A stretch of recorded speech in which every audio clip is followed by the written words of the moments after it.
அனைவருக்கும் இனிய மாலை வணக்கம். தளம் அமைப்பினால் வாராந்தம் நடத்தப்பட்டு வரும் வாழ்வியல் சார்ந்த இலவச இணையவழி பயிற்சி தொடரான திசை அமர்வின் 83வது வாராந்த ஜூம் அமர்வில இன்று நாங்க இணைஞ்சிருக்கோம். சமூகத்தில் உள்ள இளம் தலைமுறையினருக்கு தொழில்நுட்பம் மற்றும் வாழ்வியல் திறன்களை எளிய முறையில் கொண்டு சேர்ப்பதையும் புதிய துறைகளை அறிமுகப்படுத்துவதையும் நோக்கமாக கொண்டு செயல்பட்டு வருவதுதான் எங்கட தளம் அமைப்பு. கடந்த 7 வருடங்களாக திருகோணமலையில் பயணித்து வரும் தன்னார்வலர் அமைப்பான தளம் அமைப்பின் இந்த முயற்சியின் ஒரு பகுதியாகவே ஒவ்வொரு சனிக்கிழமையும் திசை பயிற்சி தொடர் வழியாக பல்வேறு தொழில்நுட்பம் சார் அறிவை பகிர்ந்து வருகிறோம். தொழில்துறையின் யூடியூப்பின் ஓர் அறிமுகம் என்னும் தலைப்பிலேயே இன்றைய அமர்வு ஒழுங்கு செய்யப்பட்டு இருக்கு. இன்றைய நம் விசேட அமர்விற்கு வளவாளராக எங்களோடு இணைஞ்சி இருக்கிறது NL ரோஷான் அவங்க. வளவாளர் அவங்கட விளக்க கருத்தை தொடர்ந்து அமர்வின் இறுதியில் கலந்துரையாடல் பகுதிக்கும் நேரம் ஒதுக்கப்பட்டுள்ளது. தயவு செய்து அனைவரும் அமைதியாக கவனமாக அமர்வை கேட்டு பயன்பெறுங்கள். உங்களுக்கான நேரம் தரப்படும் போது தவறாமல் பயன்படுத்தி கொள்ளுங்க என்பதையும் கூறிக்கொண்டு நேரத்தை கருத்தில் எடுத்து நான் அமர்வை வளவாளரிடம் கையளிக்கின்றேன்.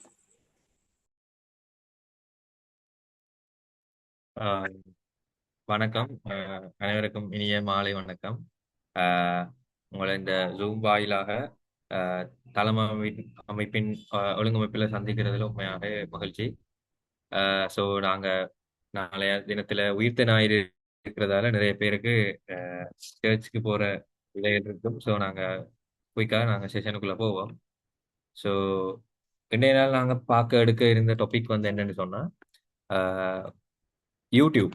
அதாவது யூடியூப் என்ற ஒரு உலாவி வந்து உங்களை எல்லாருக்குமே தெரியும். அதாவது நாங்கள் இப்போ Google chrome, Yahoo, MSN, Microsoft copilot இப்படியான ஆக்கள் மாதிரி முதல் எல்லாருக்குமே ஒரு ChatGPT மாதிரி ஹெல்ப் பண்ணி கொண்டிருந்த ஒரு ஆள் தான் இந்த யூடியூப். இப்பவும் அப்படிதான் இருக்கிறார். ஆனாலும் இப்ப அவரோட பாவனையை வந்து இந்த ஏஐ தொழில்நுட்பம் வந்ததுக்கு பிறகு நிறைய பேர் கொஞ்சம் குறைச்சு கொண்டிருக்கிறாங்க. இருந்தாலும் அவங்க நிறைய பேருக்கு இந்த யூடியூப் வாயிலாக நிறைய விஷயங்கள் போய் சேருது. ஸோ யூடியூப்ன்ற வரலாறு நாங்கள் பார்த்தோம்னு சொன்னால் யூடியூப் வந்து கிட்டத்தட்ட ஒரு 2005ஆம் ஆண்டு அளவில் இணைய தளங்களில் பிரபல்யம் பெற்று, அதாவது ஆரம்ப கட்டத்திலிருந்து அது பிரபல்யம் அடைந்து என்ன சொல்றது, அது ஒரு ஆரம்ப புள்ளியாக 2005ஆம் ஆண்டு காணப்படுது. அப்ப அந்த அந்த காலத்துல எல்லாரோட வீடுகள்லயோ இல்லாட்டி எல்லாரோட தொழில் நிறுவனங்களிலேயோ வந்து பெரும்பாலும் என்ன சொல்றது, கம்ப்யூட்டர்ஸ் வந்து இருக்கிறது. அப்ப அந்த அந்த நேரத்துல அதை பாவிச்சது வந்து இலங்கையில குறைவு. உண்மையாவே உலகளாவிய ரீதியில நிறுவனங்களும் மற்ற சில சில வசதி படைத்த இடங்களில் மட்டும்தான் இந்த யூடியூப் பாவனை இருந்தது. ஆனால் அடுத்த ஸ்லைடுக்கு மாத்திடுங்க.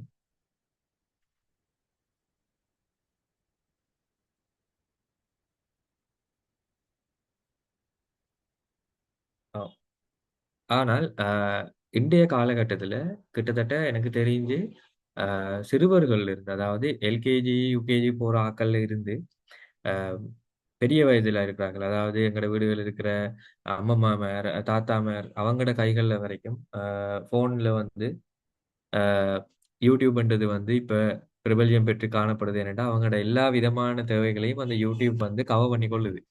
ஸோ உண்மையாகவே இந்த யூடியூப்ன்ற பர்பஸ், அதாவது இந்த யூடியூப்பை கொண்டு வந்ததுக்கான பர்பஸ் வந்து என்னன்னு சொல்லி பார்த்தீங்கன்னு சொன்னால் ஒரு உலகளாவிய ரீதியில் அனைவருக்கும் ஈஸியாக ஒரு விஷயம் போய் சேரணும். அதாவது இப்போ நாங்கள் வாசிக்கிறதை விட ஒரு விஷயத்தை வந்து காணொளி வாயிலாக பார்த்து அதை கேட்கும் போது எங்களுக்கு வந்து கொஞ்சம் கூட விளங்கும் அந்த விஷயம். இது வந்து உங்களுக்கும் தெரிஞ்சிருக்கு. இப்போ நாங்கள் ஒரு விஷயத்த வந்து பேப்பரில் வாசிக்கும் போதோ இல்லாட்டி ஒரு கட்டுரையாக வாசிக்கிறதை விட நாங்கள் ஒரு விஷயத்த வந்து காணொளி வாயிலாக பார்த்து அந்த காணொளியில் இருக்கிற ஒளியை கேட்கும் போது உங்களுக்கு ஆட்டோமேட்டிக்காக கொஞ்சம் கூடின அளவில் அந்த விஷயம் வந்து உள்ளெடுத்து கொள்ளப்படும் எங்களால்.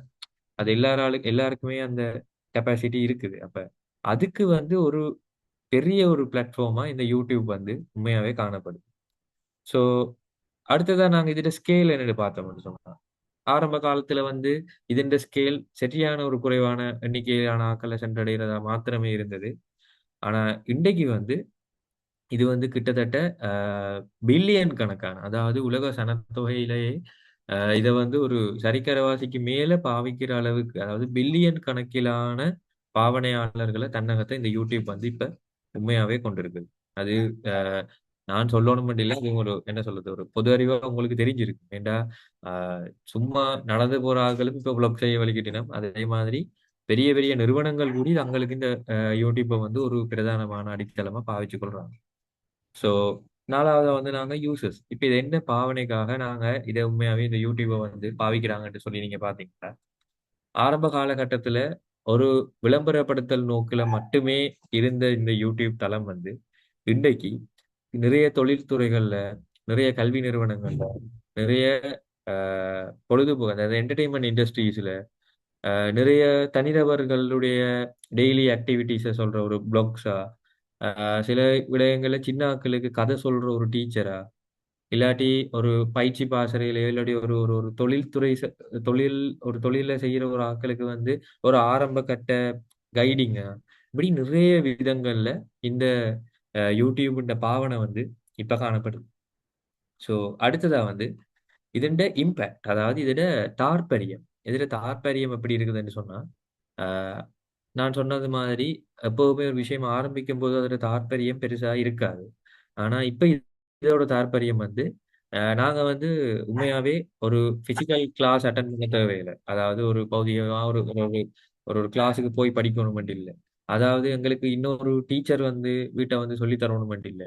நாங்க யார்கிட்டையும் கால் பண்ணி ஹெல்ப் கேட்க தேவையில்லை. அந்த அளவுக்கு இது ஒரு தானே எல்லா எங்களுடைய தேவைகளையும் பூர்த்தி செய்யற லெவல்ல இப்போதைக்கு இது வியாபித்து காணப்படுது. ஏன்னா அஹ் இது ஒரு என்ன சொல்றது, இது ஒரு கூகுள்ல ஒரு ஒன் ஆஃப் த சர்வீஸ். அப்ப நீங்க கூகுள்ல வந்து பாருங்க, சைட்ல அந்த உங்களோட ஜிமெயில் அக்கௌண்ட்டுக்கு பக்கத்துல ஒரு 9 டொட் இருக்கு. அந்த டொட்டை நீங்க கிளிக் பண்ணீங்கன்னு சொன்னா ஒரு பாக்ஸ் மாதிரி உங்களுக்கு ட்ராப் டவுன் ஆகும். அந்த ட்ராப் டவுனுக்குள்ள பாருங்க, கூகுள் மேப் இருக்கும், ஷீட்ஸ் இருக்கும், டொக் இருக்கும். அதே மாதிரி யூடியூபும் அதுல ஒரு ஐகோனா இருக்கும். அப்ப கூகுள் நிறுவனத்துடைய இந்த சர்வீஸால யாரெல்லாம் கூகுள் அக்சஸ் பண்றாங்களோ அந்த அவ்வளவு பேருக்குமே கட்டாயம் யூடியூப்ன்ற ஒரு விஷயம் வந்து பரிச்சயமா இருக்கும். நாங்க என்னதான் ஏஐக்குள்ள போனாலும், நாங்க என்னதான் வாட்ஸ்அப் குழுமத்தில் அப்டேட் எடுத்து கொண்டாலுமே, எல்லாருடைய அந்த இணைய உலாவிய நாங்க பாவிக்கிறது பெரும்பாலுமே குரோம் தான். கூகுள் குரோம் தான் பாவிப்போம். அதுலயும் வந்து கூகுளை தான் நாங்க கூடுதலா வச்சிருப்போம், என்னத்த சர்ச் பண்றேன்னு சொன்னாலும். அதோட இப்ப இலங்கை மாதிரியான தெற்காசிய நாடுகள்ல வந்து ஆப்பிள் பாவனையை விட அண்ட்ராய்ட் பாவனை தான் கூட. அப்ப அந்த அண்ட்ராய்ட் இயங்குதளம் இருக்கிற எல்லா போன்களையுமே கூகுள் வந்து ஒரு கட்டாயமான ஒரு தேர்டு, அதாவது சர்ச் இன்ஜினா வந்து வச்சிருக்காங்க அவங்க. அப்ப அந்த கூகுளை பாவிக்கிறவங்களுக்கு கூகுள் முதலாவது சஜஸ்ட் பண்ற, அதாவது முதலாவது தரக்கூடிய ஒரு ஆப்ஷனா வீடியோஸ் கிளிக் பண்ணும்போது முதலாவது தரக்கூடிய ஒரு ஆப்ஷன்ல எங்களுக்கு வாரது வந்து யூடியூப் வீடியோ தான். இப்ப இந்த செஷன்ல கிட்டத்தட்ட ஒரு 17 பேர், ஓகே ஒரு 16 பேர் இருக்கீங்கன்னு வைப்போம் என்னைய விட்டு. எத்தனை பேர் நீங்க இன்னைக்கு யூடியூப் பார்த்துருப்பீங்கன்னு சொல்லுவாங்க பாப்போம். சாட் பாக்ஸ்ல பார்த்துருந்தீங்கன்னா எஸ் போடுங்க பாப்போம். ஏன்னா நாங்க யாருமே ஒரு நாளையில யூடியூபை வந்து என்ன சொல்றது, யூடியூபுக்கு பரிச்சயம் இல்லாத ஒரு நாளா எங்கதுல இருக்காது. கட்டாயம் நாங்க ஏதாவது ஒரு அலுவலுக்காக கட்டாயம் நாங்க யூடியூபை பாவிப்போம். ஸோ அடுத்ததா நாங்க என்ன பார்க்க போறோம்னு சொன்னா, அஹ், அடுத்த ஸ்லைடுக்கு மாத்திருங்க. ஓகே, நாங்க அடுத்ததா என்ன பார்க்க போறோம்னு சொன்னா, இது வந்து எவ்வாறு ப்ரொஃபஷனல் அப்ளிகேஷன்ஸ், அதாவது தொழில்துறை சார்ந்த ரீதியா எவ்வாறு இது வந்து மாற்றம் பெற்றிருக்குது, அதைத்தான் நாங்க பார்க்க போறோம். சரி, எல்லாருக்கும் ஸ்லைட் வந்துட்டா? எனக்கு கொஞ்சம் லோட் ஆகுது. Right, okay. ஓகே, ஸோ முதலாவது வந்து மார்க்கெட்டிங் அண்ட் பிராண்டிங். இப்ப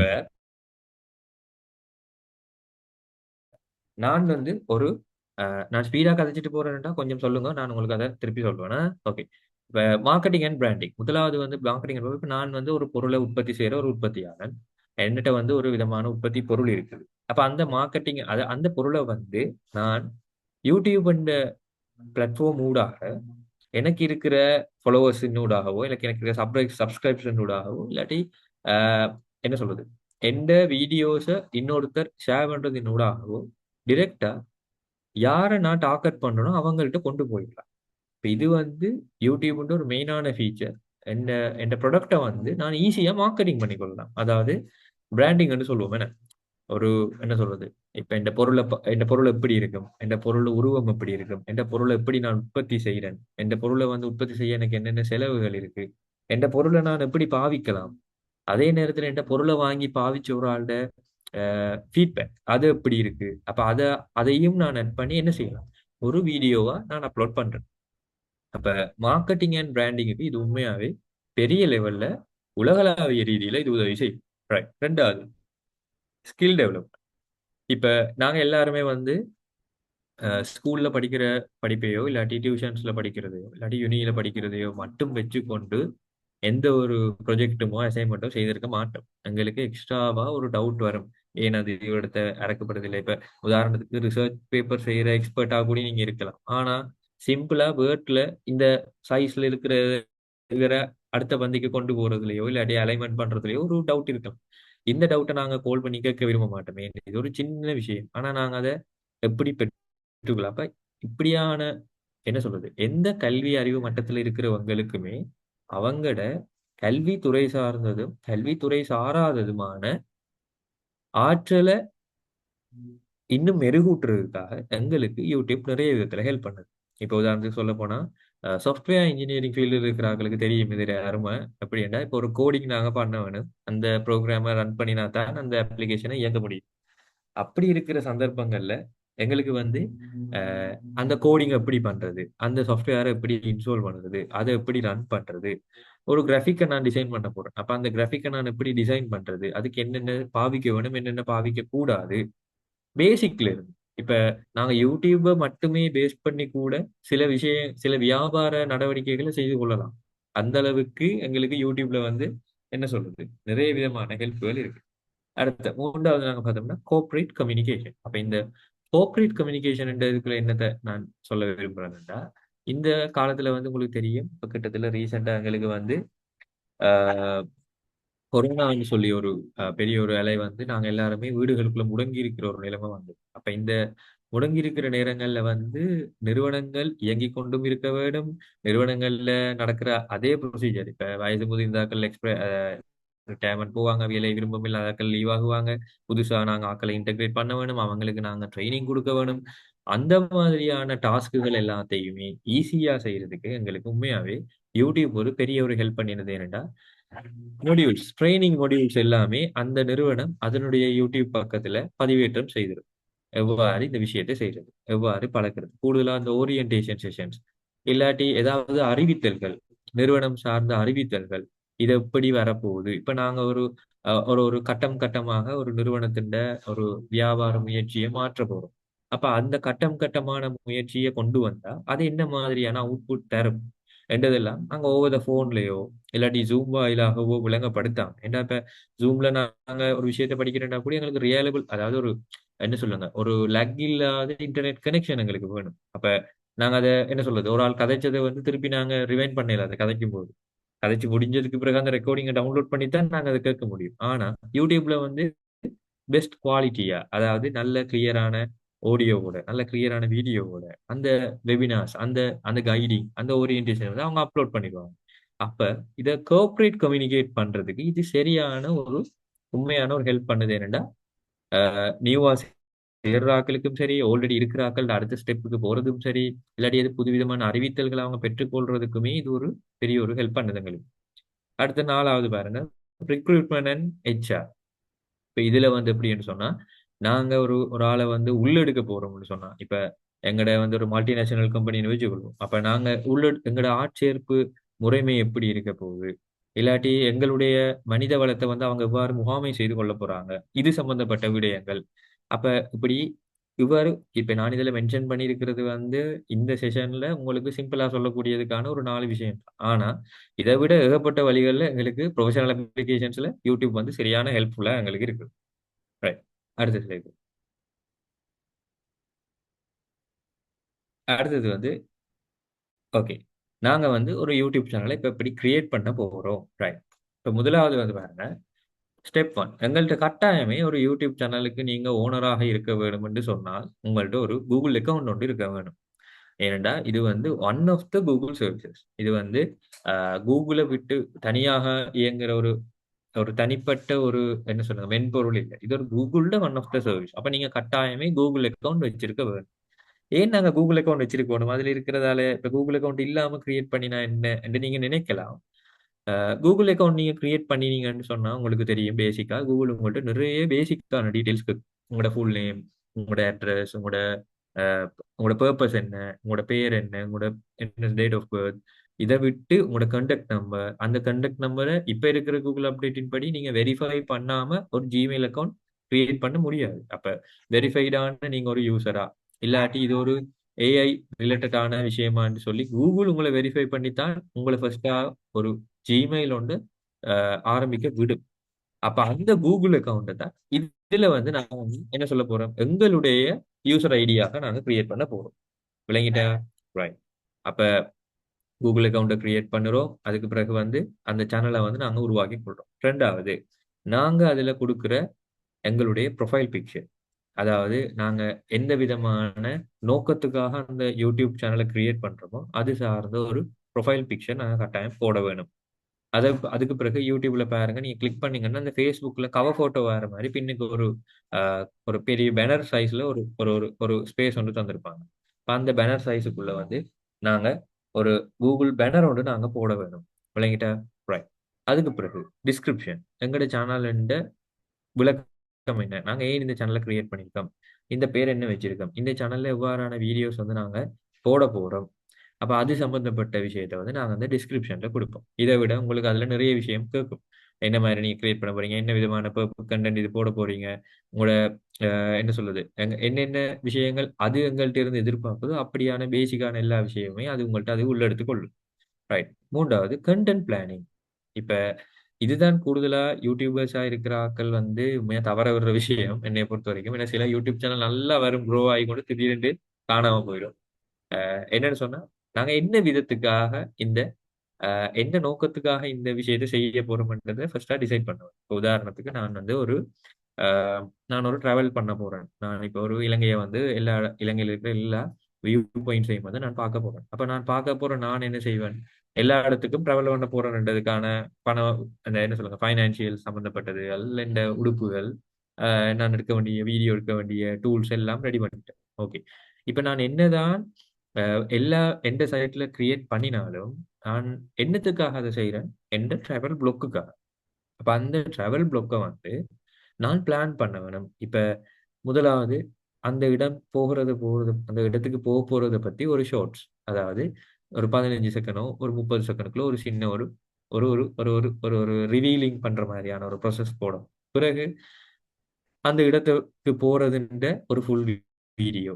இனி அது ஒரு பெரிய லென்த்தான வீடியோட யாரும் பார்க்க மாட்டாங்க. அப்ப அதை நாங்க பிரிச்சு பிரிச்சு பார்ட் ஒன் பார்ட் டூ அப்படி கண்டென்ட் கிரியேட் பண்ணுவேன். பிறகு அந்த இதுல கிடைச்ச ஒரு ஃபீட்பேக்கை வந்து நான் போஸ்ட் பண்ணுவேன். அப்ப இப்படி நான் என்ன பர்பஸுக்காக அந்த vlog-அ செய்ய போறேனோ அந்த vlog-ண்ட கண்டென்ட் பிளானிங் என்னோட கட்டாயம் இருக்கும். அதாவது டுட்டோரியல், இன்டர்வியூ, வெபினார், அதாவது நான் என்ன விஷயத்துக்காக அதை செய்ய போறேன்ற கண்டென்ட்டை வந்து நான் ஆஹ் எப்படி நான் உங்கள்ட்ட கொண்டு வர போறேன் என்ற ஐடியா வந்து என்கிட்ட இருக்க வேணும்.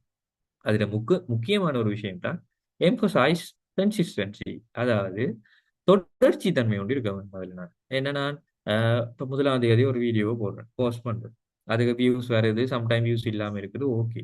அதுக்காக வியூ ஒரு குறைவு தானே வந்திருக்குது, நம்ம அடுத்த வீடியோ போடுறோம், லேட்டா போடுவோம், இல்லாட்டி ஒரு 3 மாசத்துக்கு பிறகு இன்னொரு வீடியோ போடுறோம். இப்படி இருக்கக்கூடாது. நாங்க ஒரு யூடியூப் சேனல்ல ரன் பண்றோம்னா அங்க ஒரு தொடர்ச்சி தன்மை ஒன்று இருக்க வேணும். எங்களோட செயற்பாடுகள், எங்களோட எடிட்டிங்ல வந்து ஒரு ஒரு கேப் இருக்கக்கூடாது. கேப் இருந்தது என்று சொன்னாலும் உங்களோட யூடியூப் சேனல் வந்து இல்லாட்டி உங்களோட வீடியோ வந்து ரீச் ஆகுற தன்மை கொஞ்சம் குறைவா இருக்கும்.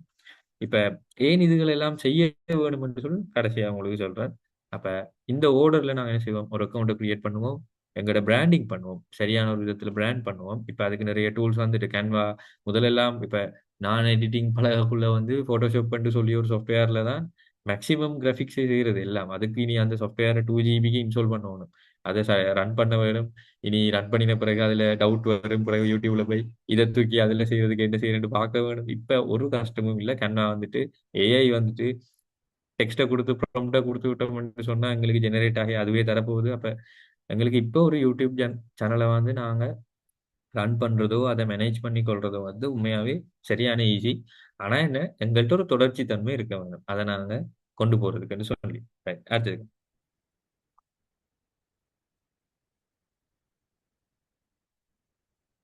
அடுத்தது வந்து content strategy and revenue generation. அதாவது எங்களுடைய நாங்க அதுல கொடுக்க போற விஷயத்துக்கான திட்டமிடலும் அதிலிருந்து நாங்க பெற்றுக்கொள்ளக்கூடிய ஒரு லாபம் சம்பந்தப்பட்ட, இல்லாட்டி ஒரு ஒரு என்ன சொல்லுங்க, ஒரு ஒரு ரெவென்யூ மீன்ஸ் ஒரு சின்ன ஒரு உழைப்பு சம்பந்தப்பட்டது. Right. முதலாவது குவாலிட்டி கண்டென்ட். இப்ப இப்படித்தான், இப்ப நான் உங்களுக்கு முன்னுக்கு இன்றைக்கு இந்த ரூம்ல கதைக்க போட்டு லைட்டை ஆஃப் பண்ணிட்டு வெளிச்சத்துல மட்டும் உங்களோட டிரெக்டா இன்டராக்ட் பண்ணினா எந்த முகம் உண்மையாவே உங்களுக்கு விளங்காது, பல் மட்டும் தான் தெரியுமே. எங்கட இந்த லைட்டிங் வந்து அவ்வளவுக்கு லோவா இருக்கு. அப்ப முதலாவது நான் எந்த யூடியூப் வீடியோல வந்து எந்த கண்டென்ட்டை வந்து கொஞ்சம் குவாலிட்டி பண்ணணும், கொஞ்சம் ஸ்டாண்டர்டு கொண்டு வரணும். லைட் சரியா இருக்க வேணும், ஆடியோ நாய்ஸ் இருக்கக்கூடாது, பேக்ரவுண்ட்ல இப்ப சில ஆட்கள் வீடியோஸ் பார்த்துருக்கிறேன், பார்த்துருப்பீங்க. ரெக்கார்ட் பண்ணுவாங்க, சுத்தி காத்தடிக்கிற சத்தம் கேட்கும், வாகனம் போற சத்தம் கேட்கும், நாய்ஸ் கேன்சல் பண்ணியிருக்க மாட்டாங்க. அடுத்தது ஒரு என்ன சொல்றது, இப்படி கேமராவை திருப்புறதெல்லாம் அப்படியே போட்டிருப்பாங்க. அவங்க திருப்பும் போது சில தேவையில்லாத விஷயங்கள் அந்த கேமராக்குள்ள க்ரோஸ் ஆகி இருக்கும், அதை எடிட் பண்ணியிருக்க மாட்டாங்க. அப்ப நாங்க சரியான லைட்டிங் இருக்க வேணும், சரியான ஆடியோ தன்மை இருக்க வேணும், ஆடியோட குவாலிட்டி நல்லா இருக்க வேணும். அடுத்தது வந்து எடிட்டிங் கொஞ்சம் நீட்டா இருக்க வேணும். அப்பதான் எங்களோட கண்டென்ட் வந்து உண்மையாவே என்ன சொல்றது, ஒரு ஒரு ஒரு ஒரு என்ன சொல்றது, ஆஹ் ஒரு ஒரு குவாலிட்டியான ஒரு குவாலிட்டி என்ற லெவலுக்கு வந்து நாங்க எங்களோட கண்டென்ட்டை வந்து நாங்க ப்ரொடியூஸ் பண்ணி அவங்களுக்கு கொடுக்கலாம். இப்ப இது வந்து பர்சனல் ப்ளாக்ஸுக்கு இவ்வளவு கவனிக்கணுமாண்டா, பிசினஸ் பர்பஸ் நான் சொல்ல கோஆபரேட்டிவ் வேர்ல்டில் இருக்கிற பிசினஸ் பர்பஸ், இல்லாட்டி ஒரு எஜுகேஷன் பர்பஸுக்கு ரிலீஸ் பண்ற வீடியோஸ், இதுகள் எல்லாம் இன்னும் கொஞ்சம் ஸ்டாண்டர்டா இருக்க வேணும். அப்பதான் அதை பார்த்து படிக்கணும் உண்டோ, அதை பார்த்து ஏதாவது ஒரு விஷயம் விளங்கணும் உண்டோ நினைக்கிற ஆட்களுக்கு வந்து அது உண்மையாவே ஹெல்ப்பா இருக்கும். அடுத்தது வந்து எஸ்இஓ அண்ட் டேக்ஸ். இப்போ டேக்ஸ் உங்களை எல்லாருக்கும் தெரிஞ்சிருக்கும். எஸ்இஓன்னு சொன்னா என்ன? Search engine optimization. அதாவது இப்ப நான் வந்து ஒரு ஒரு வீடியோ வந்து நான் போஸ்ட் பண்றேன். என்ன போஸ்ட் பண்ற வீடியோவில் அந்த ஹேஷ்டேக்கா வந்து நான் இப்போ உதாரணத்துக்கு ரொஷானட்டு கொடுக்குறேன். ரொஷானட்டு கொடுத்தா என் பேர் எல்லாருக்கும் தெரியாது, ஆனா நான் செய்யற வீடியோ வந்து ட்ரிங்கோவை பத்தினது. அப்ப எந்த வீடியோவை ஒரு என்னைய தெரிஞ்சவரால இந்த விஷயம் சம்பந்தமா கேள்விப்படுறவரால தேடுறாங்க, போயிட்டு கூகுள்ல இல்லாட்டி யூடியூப்ல தேடுறாங்க. ஆனா அவங்களுக்கு என் பேர் அடிச்சா காட்டுமா? காட்டாது. ஏன்?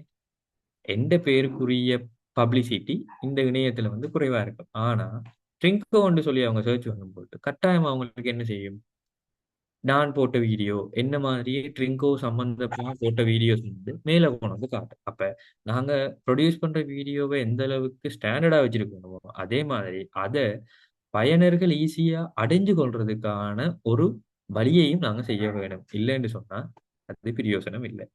ரைட். மூன்றாவது, ஃபைனான்சியல் பெனிஃபிட். இப்ப நாங்க வந்து ஒரு வீடியோ வந்து போஸ்ட் பண்றோம். போஸ்ட் பண்ற நேரத்துல அந்த வீடியோக்கு இடையில பாருங்க, இப்ப நாங்க யூடியூப்ல பாக்குற வீடியோஸ்ல வந்து நிறைய அட்வர்டைஸ்மெண்ட்ஸ் வரும். அந்த அட்வர்டைஸ்மெண்ட்ஸ் வந்து நாங்க விரும்ப மாட்டோம், ஆனா அது ஓட்டோவா பிளே ஆகும், பிறகு ஸ்கிப் பண்ண வேண்டியது.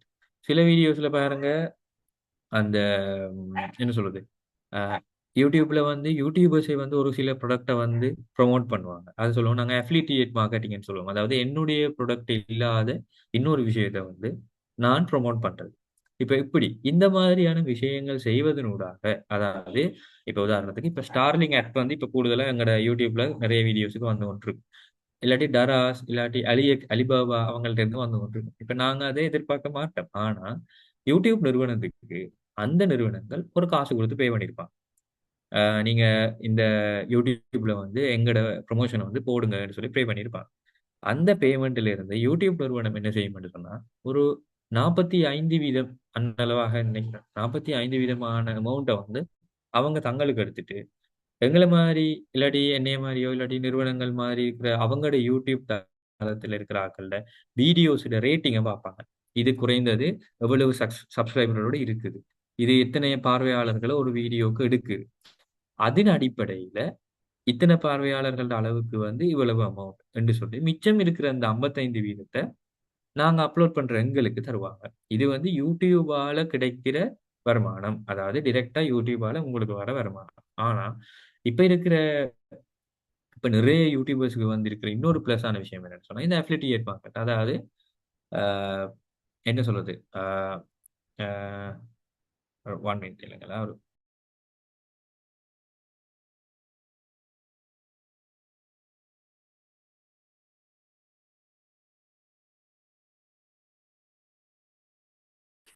சாரி. அப்ப அடுத்த விஷயம் வந்து என்னன்னு சொன்னா, இல்ல இதுக்கு முதல் ஸ்லைடு போங்க. ஓகே. அந்த அஃபிலியேட் மார்க்கெட்டிங்னு சொன்னா என்னடா, இப்ப நான் வந்து எந்த யூடியூப்ல வந்து நான் ஒரு வீடியோ போடுறேன். ஆனா எனக்கு வந்து நிறைய பாவனையாளர்கள் இருக்கிறாங்க. என்னை அத பார்வையாளர்கள் இருக்கிறாங்க. நிறைய பேர் என்னைய சப்ஸ்கிரைப் பண்ணி வச்சிருக்காங்க. அப்ப நான் போடுற ஒரு வீடியோ வந்து கிட்டத்தட்ட இப்ப எனக்கு ஒரு 10K ஃபாலோவர்ஸ் சப்ஸ்கிரைபர்ஸ் இருக்காங்கன்னு வச்சுக்கொள்ளுமே. 10Kன்னு சொன்னா 10,000 யூடியூப் அக்கவுண்ட்ல இருந்து என்னைய ஆட் பண்ணி வச்சிருக்காங்க. என்னை ஆட் பண்ணலாட்டியும் அது காட்டு. பட் ஆட் பண்ணி வச்சிருக்காங்க கட்டாயம் மாட்டேன். அப்ப அந்த 10,000 பேருட்டையுமே நான் என்ன செய்யறேன்னு சொன்னா, உதாரணத்துக்கு இப்ப ஓகே இது வந்து ஒரு ஃபோன் ஸ்டாண்ட். ஓகே இந்த ஃபோன் ஸ்டாண்ட் மாதிரி ஒரு ப்ராடக்ட் வந்து எண்டது இல்ல. இன்னொரு ஆளோட ப்ராடக்ட்ட வந்து நான் என்ன செய்யறேன், எந்த ஃபோனை வந்து நான் இதுல தான் ஈஸியா ஹோல்ட் பண்ணி வச்சிருக்கிறேன். இதை ஈஸியா ஹோல்ட் பண்றதால எனக்கு நிறைய என் வேலையில முடிக்க ஈஸியா இருக்கு. இந்த ஃபோன் வடிவா பார்த்துக் கொள்ளக்கூடியதா இருக்குது. சார்ஜ் போடுறதுக்கு இதா இருக்குதுன்னு சொல்லி நான் ஒரு சின்ன ஒரு அதை பத்தி கொஞ்சம் கதைக்கிறேன். கதைச்சு போட்டு அவரோட கண்டக்ட் நம்பர் இப்படி கீழே போட்டு விடுறேன். இதுக்கு அவர் எனக்கு என்ன செஞ்சிருப்பாருன்னு சொன்னா, தனிப்பட்ட ரீதியில எனக்கு கூட இதுக்கு வந்து இவ்வளவு வியூஸ் போயிடுச்சுன்னு சொன்னா, நான் ஒரு இவ்வளவு அமௌண்ட் தரேன்ட்டு ஒரு ரேட் பேசியிருப்பேன். அதுக்கு யூடியூபுக்கும் சம்பந்தம் இல்லை. ஆனா என்ன, யூடியூப்ல நான் அதை செய்யறதனூடாக எனக்கு பர்சனலா கிடைக்கிற ஒரு வருமானம். அப்ப அது வந்து லிமிட் இல்லை. அது எவ்வளவும் கிடைக்கலாம், யாருக்கும் எவ்வளவு சொல்லலாம். இப்ப இந்த இர்ஃபான் வீடியோ பார்த்திருப்பீங்க, அந்த வில்லேஜ் குக்கிங் சேனல் பார்ப்பீங்க. இது நிறைய கொஞ்சம் ஃபேமஸான சேனல்களை பாருங்க. இந்த டெக் சேனல்கள்ல கூடுதலாக தான் நடக்குது. அந்த இதை வாங்குங்க, இந்த இதை செய்யுங்க, அப்படி இப்படி எல்லாம் சொல்லுவாங்க. அவங்க எல்லாம் அதை செய்யறதுக்கு அந்த நிறுவனங்கள் என்ன செஞ்சிருப்பாங்க, நியாயமான ரீதியில காசு கொடுத்துருப்பாங்க. இதை விட சில பிளாகர்ஸ் வந்து சில ஹோட்டல் ரெஸ்டாரண்ட்டுக்கு போய் சாப்பிட்டு ரிவ்யூ போடுவாங்க. அந்த ரிவ்யூவை பார்த்து அந்த ஹோட்டலுக்கு போற ஒரு கஸ்டமர் பேஸ் ஒன்று இருக்கு. அப்ப அந்த ஹோட்டல் என்ன செய்வாங்க, அவங்க சாப்பிடுற பேமெண்ட் எடுக்காம விடுவாங்க. அப்ப அப்படி நிறைய விதமான வழியில வந்து நாங்க என்ன செஞ்சு கொள்ளலாம், பைனான்சியல் பெனிஃபிட்டை வந்து இதுல பெற்றுக்கொள்ளலாம். அடுத்தது முக்கியமான விஷயம், அனாலிட்டிக்ஸ். இதாவது எந்த யூடியூப் சேனலை வந்து நான் கட்டாயம் பகுப்பாய்வு செய்து பார்க்க வேண்டும். நான் என்ன விதமான கண்டென்ட் போடுறேன், நான் போடுற கண்டென்ட்டுக்கு என்ன விதமான பார்வையாளர்கள் கிடைக்கிறாங்க, அதுல எந்த அளவுக்கு அது ரீச் ஆகுது, அது ரீச் ஆகுறது ஊடாக ஏதாவது யூஸ்ஃபுல்லான விஷயம் வந்து நடக்குதா, இல்லாட்டி அது சரியான ஆட்களை சென்றடையுதா, பார்வையாளர்கள்ல பார்வை அளவு என்ன. இப்ப விவிங் டைம் எல்லாம் காட்டும். அது நீங்க ஒரு சேனல் வச்சிருந்தீங்கன்னா நீங்க இன்சைட் போய் பார்க்கக்குள்ள காட்டும். இப்ப Facebookல பாருங்க, மெட்டா ஸ்வீட் சொல்லி ஒன்று இருக்கு. அப்ப அதாவது Facebook பேஜஸ் வச்சிருக்கிற ஆட்களுக்கு அந்த மெட்டா ஸ்வீட்டை ஊடாக அதை அக்சஸ் பண்ணும் போது அவங்க போடுற ஒரு கண்டென்ட் வந்து எத்தனை பேரை கொண்டு பார்த்துருக்காங்க, அந்த கண்டென்ட்டை எத்தனை பேர் ரியாக்ட் பண்ணியிருக்கிறாங்க, எவ்வளவு நேரம் பார்த்துருக்குறாங்க, ஃபாலோவர்ஸ் அதில் எத்தனை பேர், ஃபாலோவர்ஸ் இல்லாதாக்கள் எத்தனை பேர், அதில் ஆண்கள் எத்தனை பேர், பொம்பளை எத்தனை பேர், எத்தனை பேர் அதை லிங்கா கிளிக் பண்ணி வந்திருக்காங்க, எத்தனை பேர் அதை டிரெக்டா பார்த்துருக்காங்க, எத்தனை பேருக்கு அது தேடி அந்த பேஜை தேடி வந்து பார்த்துருக்காங்கன்னு அக்குரேட்டா டீட்டெயில்டா காட்டுது. அந்த அளவுக்கு எங்கட தொழில்நுட்பம் வந்து உண்மையா முன்னேறி இருக்கு. அப்ப அதே மாதிரி எங்களோட யூடியூப் சேனல்ல வந்து நாங்க போடுற ஒரு விஷயம் வந்து எந்த லெவலில் ரீச் ஆகுது, யாரை சென்றடையுது, எந்த மாதிரியான அதுக்குரிய எந்த மாதிரியான என்ன சொல்றது ரெஸ்பான்ஸ் எங்களுக்கு கிடைக்குது என்று சொல்லி நாங்க அதை சரியா பகுப்பாய்வு செய்ய வேணும். இது கட்டாயம் நாங்க செய்ய வேண்டிய ஒரு விஷயம். நாங்க ஒரு யூடியூப் சேனல் வச்சிருந்தோம் என்று சொன்னா ரைட். அடுத்தது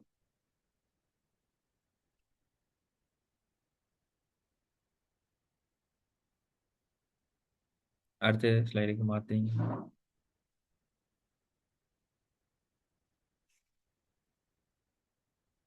ரைட். அடுத்தது வந்து எத்திக்ஸ் அண்ட் காப்பிரைட். இது வந்து இப்போ இவ்வளோ நேரம் நாங்கள் பார்த்தது வந்து என்ன, யூடியூப்ல வந்து போடுற ஒரு விஷயம், அதால என்ன பெனிஃபிட், அது எப்படி ஒர்க் பண்ணுதுன்னு சொல்லி. இது முக்கியமா இருக்க வேணும்னு சொன்னா நாங்கள் பாவிக்க போறது வந்து ஒரு பொதுவான பிளாட்ஃபார்ம். அந்த பொதுவான பிளாட்ஃபார்ம்ல வந்து கட்டாயம் காப்பிரைட் ஒரு விஷயத்தை நீங்க கவனிக்க வேணும். அது என்ன காப்பிரைட் சொன்னா, இப்ப நான் வந்து யூடியூபுக்கு போற சந்தர்ப்பத்துல நான் ஒரு விஷயத்தை வந்து ப்ரொமோட் பண்ணணும்படி நினைக்கிறேன். ஆனா அது என்னுடைய விஷயம் இல்லை, அதோட உரிமையாளர் எனக்கு தெரியாது. அவர் கிரியேட் பண்ண ஒரு லோகோ, இல்லாட்டி அவர் ரெக்கார்ட் பண்ணின ஒரு வீடியோட காட்சியோ, இல்லாட்டி அவர் யூஸ் பண்ணின ஒரு ஆடியோ, இந்த மாதிரியான விஷயங்களை நான் என்ன செய்யறேன், நான் செய்ய போற வீடியோல அட் பண்ணி அதை ஒரு வீடியோவா முடிச்சு நான் அப்லோட் பண்றேன். யூடியூப் என்ன செய்யும்னு சொன்னா, ஆல்ரெடி இப்படியான ஒரு விஷயம் இந்த தளத்துல வந்திருக்குதுன்னு சொல்லி ஒரு கிராஸ் செக் கொண்டு பண்ணி அதுல உண்மையாவே அப்படி ஒரு விஷயம் இருக்குதுன்னு சொன்னா உடனே எங்களுக்கு ஒரு வார்னிங் தரும் காப்பிரைட்ஸ் இஷ்யூன்னு சொல்லி. அதாவது நான் இன்னொரு தனிநபருடைய படைப்பை வந்து என்னுடைய பின்னூட்டமாவோ இல்லாட்டி என்னுடைய வீடியோலயோ என்னுடைய வீடியோன்ற ஆடியோவாகவோ பாவிச்சிருக்கேன்னு சொல்லி. அப்ப அப்படியான விஷயங்களை நாங்க செய்யக்கூடாது. எப்பவுமே எங்களுடைய ஒரு அப்லோட் வந்து எங்களுடையதாக இருக்கிறது தான் மோஸ்ட்லி உகந்தது. அதாவது என்ன சொல்றது, அதுக்கு நல்ல ஒரு தமிழ் வசனம் ஒன்று இருக்குது. அதாவது இங்கீதமானதுன்னு சொல்லுவாங்க. அப்ப அப்படியான விஷயத்த நாங்க கட்டாயம் ஃபாலோ பண்ண வேணும். அடுத்தது அப்படி நாங்க அத ஃபாலோ பண்ணலைன்னு சொன்னா, யூடியூப் எங்களுக்கு 2 ஆப்ஷன் தரும். ஒன்று நாங்க அவங்கள்ட்ட ஒஃபிஷியலான ஒரு ப்ராப்பரான பெர்மிஷன் எடுக்க வேணும், அந்த காப்பிரைட்டோட அத யூஸ் பண்றதுக்கு. அப்படி இல்லைன்னு சொன்னா, நாங்க அத எடிட் பண்ணி மாத்த வேணும். உதாரணத்துக்கு இப்ப நாங்க போடுற ஆடியோ, இப்ப நான் ஒரு வீடியோ செய்து போட்டு, அதுல பேக்கிரவுண்ட் மியூசிக்ல நான் ஒரு பாட்டு ஒண்ணு போடுறேன். எந்த வீடியோல மியூட் ஆகுற சந்தர்ப்பத்துல அந்த பாட்டு தனியா அந்த வீடியோல ப்ளே ஆகிக்கொண்டு வரும். அது இன்னொரு இசையமைப்பாளர் இசையமைச்ச பாட்டா இருக்கு. அப்ப அது அவர் காப்பிரைட் கிளைம் பண்ணியிருப்பார் அப்படி. அப்ப நான் என்ன செய்வேன், அந்த வீடியோட என்ன செய்யணும், திருப்பி எடிட் பண்ணி அதுல வேற சத்தங்கள் மிக்ஸ் ஆகுற மாதிரி ஆட் பண்ணி காப்பிரைட் இஷ்யூ இல்லாத பட்சத்துல நான் என்ன செய்ய வேணும், அதை நான் அப்லோட் பண்ண வேணும். அடுத்தது எத்திக்கல் கம்யூனிகேஷன்.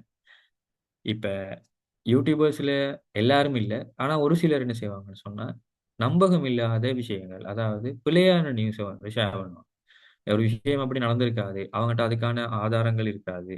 ஆனா அவங்க ஏதோ அதை தாங்களே எவிடன்ஸோட எடுத்த மாதிரி போஸ்ட் பண்ணிருப்பாங்க. இப்ப யூடியூப் பாவிக்கிற பாவனையாளர்களுக்கு வந்து தெரியாது தானே இது உண்மையான நியூஸா இது பொய்யான நியூஸா. ஆனா வார ஒரு கருத்து வந்து எப்பவுமே விவாதத்துக்கு உள்ளாகும். அதாவது கொசிப் ஆகும், அது ஸ்ப்ரெட் ஆகும், அதை பத்தி நிறைய பேர் கதைச்சு கொள்வாங்க. அப்ப எப்பவுமே நாங்க போடுற ஒரு வீடியோவோ ஒரு கண்டென்ட்டோ வந்து சரியானதாக இருக்க வேணும். அது பிழையானதாகவோ இல்லாட்டி அனுமானிக்கக்கூடியதான விஷயங்களை வந்து இதுதான் உண்மை என்று சொல்லி நாங்க பொய்யாக போடக்கூடாது. அடுத்தது பிரைவசி அண்ட் டேட்டா ப்ரொடெக்ஷன். அதாவது இப்ப சில தரவுகளை வந்து நாங்க சில நிறுவனங்கள்ட பெர்மிஷன் இல்லாம எங்கவும் பப்ளிக்கா சொல்ல இயலாது. எங்களுக்கு ஊடக சுதந்திரம் இருக்குது தான், இல்லைன்னு இல்லை. ஊடக சுதந்திரம் எங்களுக்கு இருக்கு. எங்களால் ஒரு கருத்தை முன்வைக்க இயலும், அது ஓகே. ஆனா நாங்க இன்னொரு தனிநபரையோ ஒரு நிறுவனத்தையோ இல்லாட்டி அவங்கள் சம்பந்தப்பட்ட ஒரு விஷயத்தையோ வந்து பொது வெளியில கதைக்கும் போது எங்களுக்கு சரியான அது பத்தின ஒரு knowledge இருக்க வேணும். அதோட சம்பந்தப்பட்டவங்களோட ஒரு அவங்களுக்கு ஒரு சின்ன விதத்துல அத பத்தி நாங்க சொல்ல வேணும். நான் இத பத்தி இன்னைக்கு கதைக்க போறேன், நான் இத பத்தி பேச போறேன்ட்டு.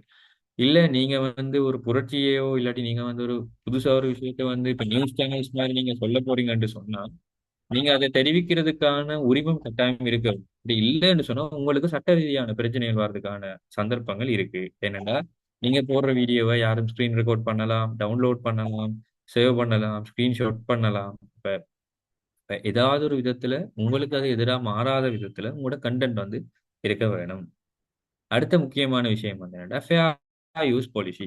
இப்ப ஃபேர் யூஸ் பாலிசி வந்து நான் அதுல உங்களுக்கு ஹைலைட் பண்ணி போட்டுப்பேன், படியா பாருங்க. இப்ப ஃபேர் யூஸ் பாலிசி என்று சொன்னா, இப்ப நான் வந்து என்ன சொல்றது, ஒரு விஷயத்தை சரியாக பாவிக்கிறதுக்கு கடமைப்பட்டிருக்கேன். சரியாக பாவிக்க வேண்டிய கட்டாயமும் எனக்கு இருக்கு. விளங்கிட்டா? நான் அதை எப்ப மிஸ்லீட் பண்றேனோ, அதை நான் எப்ப வந்து ஒரு என்ன சொல்றது, பிழையான விதத்துல அதை யூஸ் பண்ண நினைக்கிறேனோ, அன்றைக்கு நான் பிழையா அதை யூஸ் பண்றதோட மட்டும் இல்லாம, அதை பார்க்குற நிறைய பேரையும் பிழையான ஒரு விஷயத்துக்காக வழிப்படுத்துறேன். அப்ப நான் இந்த சமூக வலைதளங்கள, இல்லாட்டி இந்த சமூக ஊடகங்கள வந்து சரியான விதத்துல பாவிக்கிறதுக்கு கடமைப்பட்டிருக்கேன். இப்ப இலத்திரனியல் குடிமகன் என்று சொல்லி ஒரு விஷயம் இருக்கு. Digital citizen. அந்த டிஜிட்டல் சிட்டிசன் என்று சொன்னா என்ன? நான் பிழையான விதத்துல இந்த சமூக வலைத்தளங்களையோ, இணையத்தையோ வந்து பாவிக்காத ஒரு ஆளா இருக்க வேண்டும். அப்ப எந்த அளவுக்கு நான் அ ஒரு கன்டென்ட்ட ஸ்ப்ரெட் ஆகணும்னு நினைச்சு அப்லோட் பண்றேனோ, அதே கன்டென்ட்ட வந்து சரியான முறையில உருவாக்கின ஒரு ஒரு விஷயத்தையும் நான் செய்திருக்க வேண்டும். அத நான் என்ன சொல்றது? பிழையான விஷயத்த ப்ரமோட் பண்றதுகள், இல்லாட்டி ஒரு ஒரு அவதூற பரப்புறதுகள், இல்லாட்டி தேவையில்லாத தரவுகள ஒரு குறிப்பிட்ட நிறுவனத்தின் பெயரையோ, இல்லாட்டி தனிநபரையோ குறிப்பிட்டு சொல்றதுகள், இல்லாட்டி பிழையான மொழிநடைகள பாவிக்கிறதுகள், இல்லாட்டி ஒரு எடுக்கிற வீடியோல அவங்களோட விருப்பம் இல்லாம அவங்களோட முகங்களையோ, அவங்களோட நடவடிக்கைகளையோ காட்சிப்படுத்துறதுகள், இவ்வாறான விஷயங்கள வந்து நான் உண்மையாவே தவிர்க்க வேணும். அப்படி தவிர்த்தா தான் அது சரியான விதத்துல நான் அத பாவிக்கிறேன்ன்றதுக்கான ஒரு விஷயமா இருக்கும். இல்லைன்னு சொன்னா நான் அதை மிஸ்லீட் பண்றேன்னு தான் அர்த்தம். விளங்குதா? ரைட். அடுத்தது.